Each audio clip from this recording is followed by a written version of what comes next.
After visiting Hunt's Hill Standing Stone, not far from the car park, and doing some dowsing of the area, I went to explore other parts of the park, starting with Sliding Stone Wood.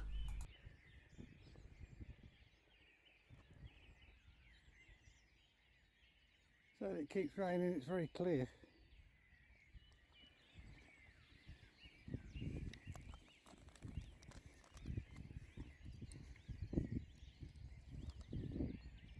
I'll get a drink, man.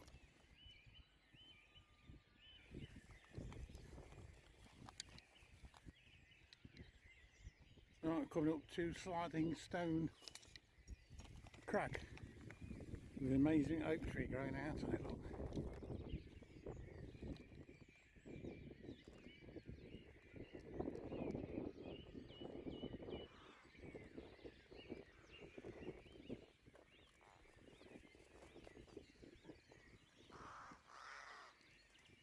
Yeah, Sliding Stone Crag. It seems a very spiritual place.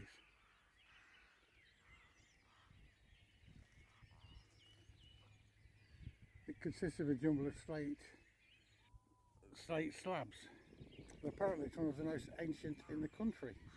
Apparently paleontologists are unable to determine whether the embedded fossils are animals, plants, fungi, or indeed something else. Alien, eh?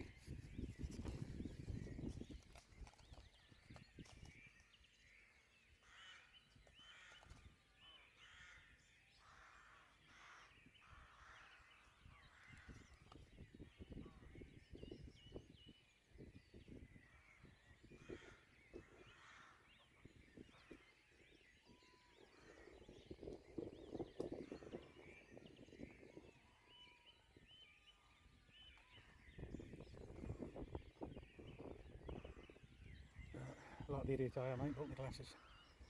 So I'll take some footage and spot it.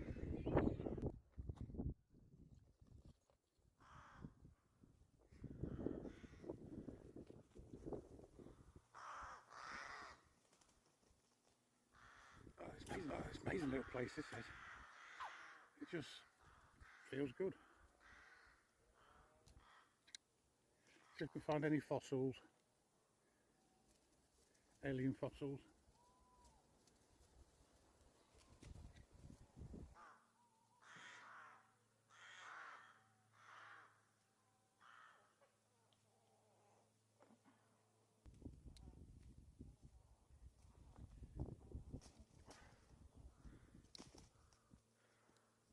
Come on then, you go up, I can.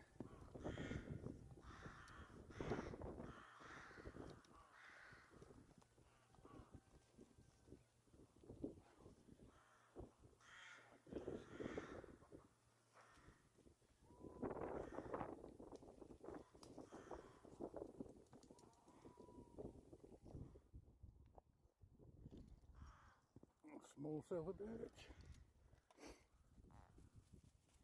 There's another angle.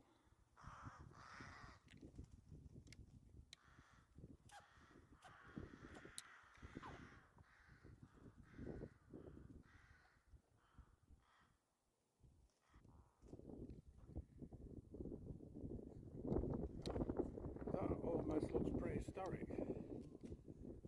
It's probably not.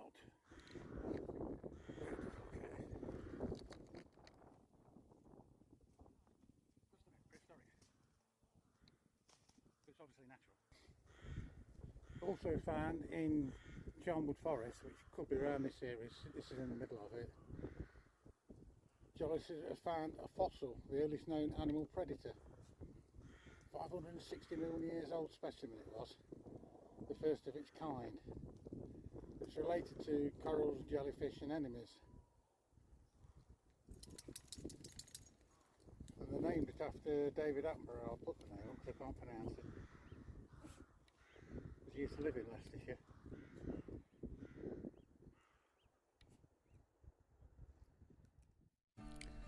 After fairly recent excavations around 2017, they found a site of the late Upper Palaeolithic, around 15,000 years old, and it revealed a stone tool collection similar to those found at Cresswell Crags.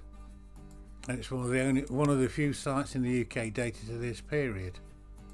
And a LiDAR survey in the area around 2014 identified over 250 potential sites.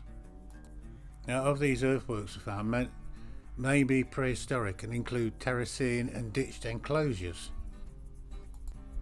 And this suggests that human occupation in the landscape has a longer history than previously known.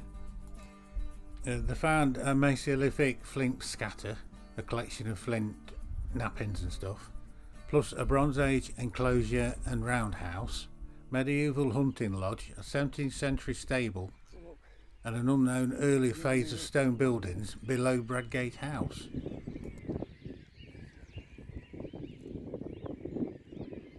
That looks like that on purpose.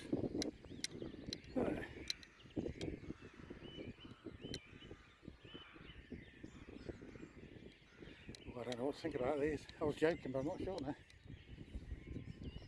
Look what I've just found.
Here we have some of the ancient oaks and other trees in the park. I call them ancient storytellers because they've all got a story to tell.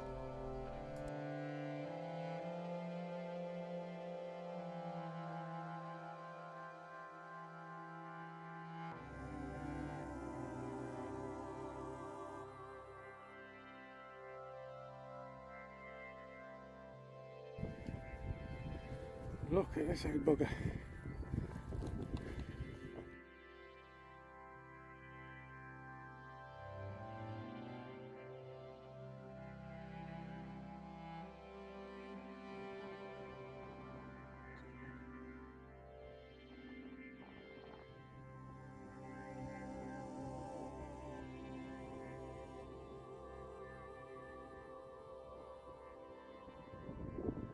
One side virtually rotted away, and this, I think, is north side, right hand side, looks lovely.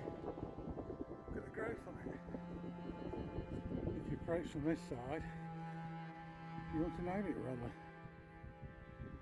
Well, it does look like 2 trees from this side.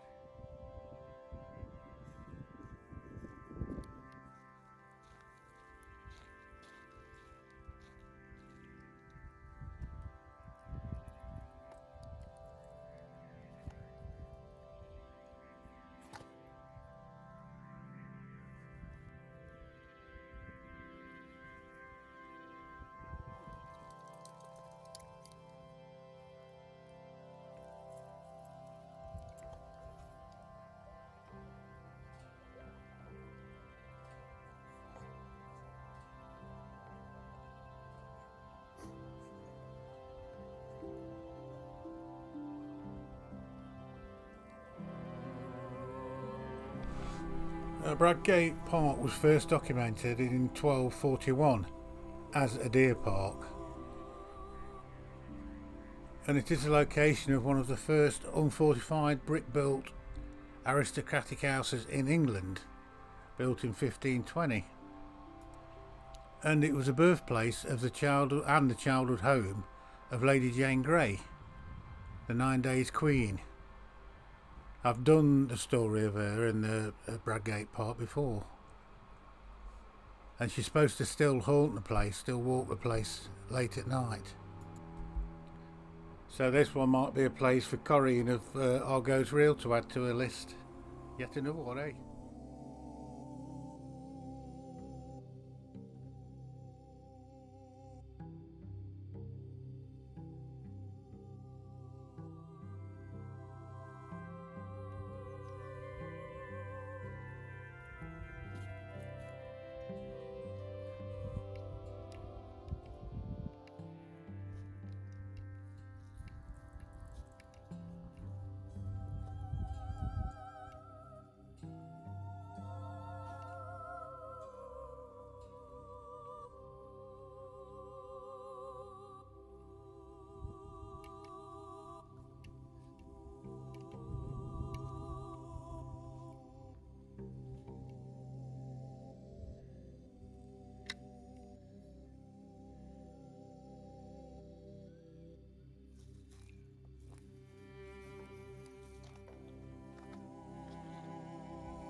Then you've got this.